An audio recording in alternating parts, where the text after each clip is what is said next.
Primeiro-Ministro Maria Alcatiri considera a existência do Comitê Orientador Anulo Racing Lima importante, também quer que livre história luta juventude e a libertação nacional.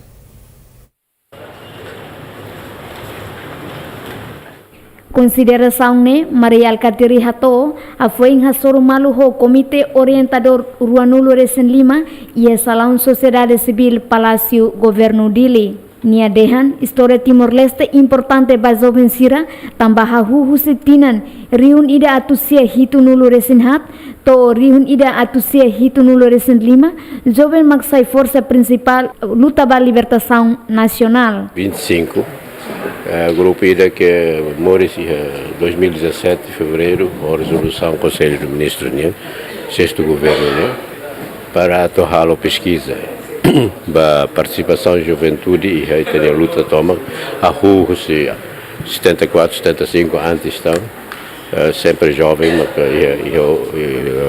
sai força principal para luta para a libertação nacional também é que estudo é importante teve para jovens ser hoje loro nem mas pela tem história nem mais não é hoje loro a bombeiro jovens ser pela tem hoje tem ver a bombeiro barreira ser aí dados outros ser pública e tem a escola sermos belusa para Hanoi e tem a história pode ser é importante. E a Fatin Hanesam, presidente Comitê Orientador Ruanulo Racing Lima, Constância Pinto Hateten, história Timor-Leste precisa querer o dinheiro geração funcira bele hatene. História ne se hareliu com a participação juventude niang baluta libertação nacional. Presidente Comitê Orientador Ruanulo Racing Lima, nemos husu ba Primeiro-Ministro Maria Alcatiri atau apoio orçamento onde facilita o processo recolha dados e a município Sira. A missão ainda atua querer itania história. Beliau fokus ba história, participação da juventude e a luta de libertação. Foi na formação do sétimo governo constitucional.